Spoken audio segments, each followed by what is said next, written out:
Hey, how are you today? Well, I hope you folks are doing well. It's doing a pretty nice day here, a little cool, wind blowing, but much better than all the rain we had. Thankful for it though. And welcome. I'm Jesse, and this is just a story of one man's life as he travels, does, or whatever all through his life. But man, I was thinking the other day, I was 12, working and doing on a farm, and our pine beetles come through the time. So we cut a bunch of pines down after we got the hay up and hauled them here to where I live at now, about 5 miles away. And my grandfather, he sawed them up into lumber. A man bought it and built a house with it. And we got a new tractor, an old 42 horsepower deal, and had a 16.5 foot trailer hooked behind it and a 20 foot four wheel wagon behind it. And we load them. And so Dad cut some logs, trees down. So he trimmed them up and he said, okay, I marked where the logs are. And of course, I had an older brother, but he always found time. He was juvenile diabetic. He'd been since he's 9, I believe. And he'd always found ways to get everything. So, he used to take have a snack about 4 o'clock in the evening. Usually between 3:30, I need to go do my snack. Well, you might not see him for an hour and a half, 2 hours. I mean, he disappeared. So, Dad's like, here, you take saw them trees up in logs. Well, I'd sawed a couple, went to saw another one, hit the gas. Well, that saw bounced over, caught my arm, went up my arm a little bit, and ripped it and opened it, and made a few good cuts. So I'm standing there like, oh, Dad, okay, what did I do? So I shut the saw off, walk out there where Dad's loading logs. He's using what they call a cane hook, rolling them up, says skid poles onto the wagon. He looks at it, he goes, now go over. He said, just take your rag, put some diesel on it. He said, wash it down, come back over here and finish cutting trees. I'm like, diesel? Yeah. Because when he's about 12, he cut off the side of his calf muscle with an axe. He's splitting wood, and axe bounced off, sliced off, chunk on his leg. So they just put coal oil and turpentine, which coal oil is also kerosene, and wrapped it in it. And he didn't go to the doctor and stuff. Of course, his dad looked at it 2 or 3 days later and said, well, we probably should have took you to the doctor, but too late for then. So I go walking over to, and my brother, we have an old house there, so he's in there eating his snack. And I walk in, I'm like, he goes, what'd you do? And I show, oh, Lord. I said, yeah, Dad said take some diesel fuel, just wipe it down, come back to work. Oh, Lord, he starts going on all this stuff. Yeah, arm's going to set up gangrene. And once it does that, chop your arm off. I know, I've read about this stuff. You're going to die. I mean, he had all this stuff going on. And the reality was, he really wasn't worried about my arm or gangrene, nothing else. He knew if he told me that, and I went and made enough stick with Daddy, he could go home. And that's all he's working on. So I went back and told Daddy. He said, it ain't going to hold. David said, blah, blah, blah. Well, Daddy, by then, was getting a little frustrated. We're known for patience, but he's like, I tell you what. And brother was about 15. He said, get your brother, take you to your mom, tell her to take you out to the doctors, and tell her to come back and get me later. Well, we go home, and at that time, there's a doctor up home. You could go to his house, and behind his house, he had a place fixed out for patients if he see you at home. So we did. He just cleaned it up, put a little alcohol, cleaned it up, put a couple of butterfly stitches, more or less taped it up a little bit, and that was it. When he gave me another tetanus shot, I've been real good on tetanus shots. But, it boiled down to that Brother David didn't want to do nothing. That fall when it's hay, tobacco cutting hanging time, older sister there, and she's 5 years older than me. Well, she's handing off the wagon. Dad was up the barn, but he needs somebody to get the stick up to about 6 more inches on a set of poles. Well, he sits up, my brother, and brother, I ain't getting up there. He done it, forget that. Well, you do it. I'm Daredevil, so I couldn't straddle the poles. It would be something I'd have to show to explain it if you don't know nothing about it. So he told me a 2x6 up there, and I stood on 2x6. It's out 2x6 board is all I could do to get hold of it. You know, get up about 6, 8 inches enough where he could get a hold of it. Because sister couldn't. If she'd been, if you're, the barn was made two people could hang if the one on the wagon was, at least a little bit 6 foot or better, and she wasn't. So that's how I got started into barn hanging and tobacco. And then, I got older and I hit a big growth spurt. And when that kicked off, as soon as I got to where I could get up the barn, I went up to on top of the barn, easiest place to be. You only get about one out every 3 sticks of tobacco.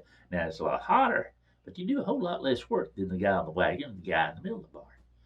And I remember I got about 18, I started up there, and my dad goes, I'm going top of the barn for now, and you got the middle, son, you're the young one. So from that point on, I was in the middle of the tobacco barn for the rest of my life, I reckon. But the reason I bring it up is I see so many people today. You see kids that won't work or they have no skills. A lot of the times you hear parents, well, I don't want them to work like I did. Well, ask yourself a question. How did you become this great of a worker, great of a person by not working? You or somebody taught you to work. Yeah, you worked hard, but 90% of the people who work hard are able to have some things. Maybe you ain't got as much as John beside of you, but if you work hard and do, you're able to make do, and maybe you don't live in all the super fancy comforts. Maybe you don't, go on vacation 2 or 3 times a year. Maybe you don't have all that, but you got it by that. So how is it that you don't want to teach your kids how to work hard or how to work? That's the sad part, that nobody wants to do this. My dad had a lot of patience. I had a lot of patience. So we learned a lot that way, and it's sort of hard. I see people say, oh, they're too young, too young.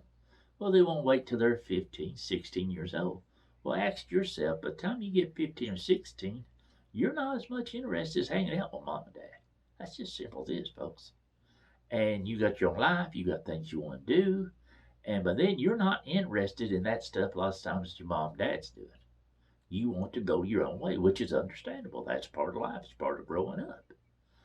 I seen a survey not long ago. Well, it's been quite a few years. Talked about another generation come up that could be quite conservative. Reason being is when the .com fell out, you got a lot of these kids who've moved back home.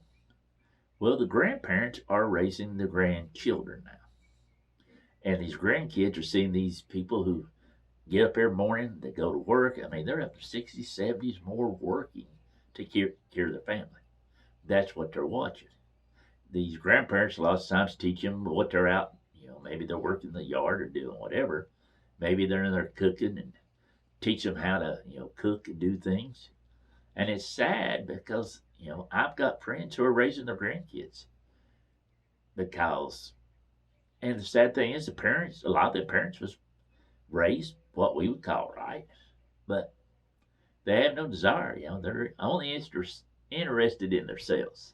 If you want to be a mom and dad, that's awesome, but it takes work. If you don't want to put the work in, don't do it. The Bible speaks about how the men are supposed to teach the young men, the boys and stuff, how to do. It talks about how the women should teach the young women how to work and do. And that's the sad part. You've got these kids that they don't know how to do anything. And a lot of them, they think everything should be handed to them. That ain't the way the world works. I seen something not long ago that said, in I guess 4 or 5 years ago, in like a 4-year span, there's 800% increase just on YouTube on how to do things, do it yourself things, how to start a mower, how to mow a yard, how to maybe take a pipe off underneath your sink.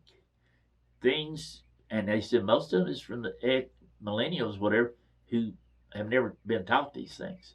So that's how come you see a lot of DIY or whatever you want to call them, how to do these things, because they don't know how. And you got people who's teaching them. And I'm glad they're learning now. But I guess my question is, why do you teach your own kids? There's nothing wrong with my kids. From the time they was young, my daughter at 5 was driving a tractor. And Gordy dies right beside her before somebody gets excited. Boy at 7, same way. I mean, he spent a whole summer raking hay for my dad when he's 15. The funny part was, he worked with my dad that summer. My dad was 65, 50 years older than him. And he was just like, my Lord. He said he would work you in the ground. I said, well, he's 50 years older than you. What would you done when, like I did when he's in his prime? He said, I'd been like your brothers and sisters. As soon as I got old enough, I'd ran. He said, that man's still going to kill you yet.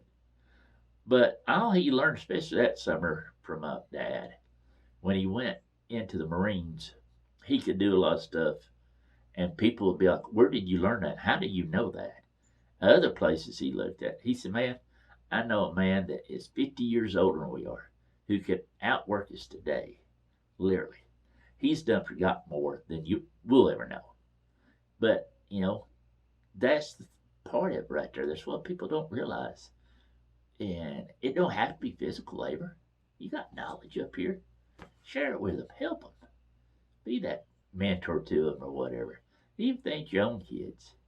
I mean, especially my daughter, this time is 5 teenage girls flying through my house into everything. Trust me. And I'll tell them from getting, explain the rules, and tell them from this point on, you're my kid. To me, they're still my kids. They're full grown, married up, kids, everything else. They got their own lives. But, they always knew here, somebody's going, whether here at my mom and dad's, somebody's going to hug them, tell them they loved them. I don't know, folks. Maybe that's the biggest lesson here. Maybe don't forget to tell the people, your kids that show up your house, tell them you love them. Tell them you're proud of them. And help teach them. Slow down a little bit. Spend that time together. Because once they get teenage years, 15, 16 years old, you're going to be left behind. And then what you going to do? But anyway, hope you're doing well and hope you're having a great day to each and every one. And may the good Lord take a liking to you. Not too soon. I'll